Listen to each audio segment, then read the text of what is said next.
వినట్లేదు, ఎందుకో తెలివిలేని దానిగా, తెలివిలేనివాడిగా ప్రపంచానికి కనిపిస్తూ ఉన్నాను, నా బ్రతికంతా ఇట్లానే ఉంటుందా అని దిగులు చెందొద్దు. దేవుడు మిమ్మల్ని ఒక ప్రత్యేకమైన పాత్రలుగా దేవుడు వాడుకుంటాడు. విలువలేని చోట ఘనమైన విలువనిచ్చేలాగా దేవుడు చేస్తాడు. ఎక్కడైతే అవమానించబడ్డావో అక్కడే 10 మంది నిన్ను పొగిడేలాగా దేవుడు చేస్తాడు. ఎందుకు ఈ మాటను మీతో పంచుకుంటున్నానంటే, దావీదు తన కుటుంబము చేత విలువబడిన వాడిగా ఉన్నాడు. ఎవ్వరు తనకు విలువ ఇవ్వలేదు. పెద్దన్ని వచ్చి అంటాడు కదా, నువ్వు ఒక గర్విష్టి హృదయం కలిగిన వాడు అని దావీదుని చాలా తక్కువ చేసి మాట్లాడుతున్నా దావీదు అవేం పట్టించుకోలేదు. కానీ దేవుడు దావీదుని ఎట్లా వాడుకున్నాడో తెలుసా?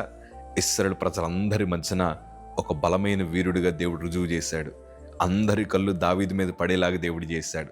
గుర్తింపు లేని వారికి గుర్తింపు ఇవ్వడంలో మన ప్రభువుని మించిన వారు మరొకరు లేరు. ఈరోజు నేను అంటాను, ఎక్కడైతే నువ్వు గుర్తింపును కోల్పోయావో అదే స్థలంలో రెట్టింపు ఘనతను నా ప్రభు నీకు ఇవ్వబోతున్నాడు. ఎప్పటిదాకా నువ్వు ఏ మాటలు చెప్పినా నీ కుటుంబం పట్టించుకోలేదు కదా, ఎన్ని సలహాలు చెప్తున్నా ఆ చెప్పేవలేమ్మా, ఆ చెప్పేవలేవయ్యా అని కొంతమంది నీ మాటలు అలాగ పక్కన తీసి పడేసి ఉండొచ్చు. కానీ రేపు నీ మాటలే కుటుంబాల్ని కట్టబోతున్నాయి. నీ మాటలే అనేక మంది జీవితాల్ని ప్రభావితం చేసేలాగా నా ప్రభు మార్చగలడు. చిన్నప్పుడు నేను ఏ మాటలు చెప్పినా చాలామంది అసలు వినేవారు కాదు. కానీ గొప్ప విషయం ఏంటి చెప్పనా? ఈరోజు మా మాటలు విని అనేక మంది బలపరచబడ్డానికి దేవుడు కృప చూపించాడు. కేవలం ప్రభు నామం మహింపరచబడ్డానికి ఈ మాటలు నేను పంచుకుంటున్నాను. నాకు తెలుసు నా విలువేంటో, నాకు తెలుసు నా బ్రతికేంటో, నాకు తెలుసు నేను ఎంత విలువేయబడ్డాను. కానీ ఆ రోజు నేను కార్చిన కన్నీరే ఈరోజు నాకు ఆశీర్వాదంగా మార్చబడింది. ఎందుకో తెలుసా? ఈ పనికిరాని పాత్రను దేవుడు పనికొచ్చే పాత్రగా మార్చాడు.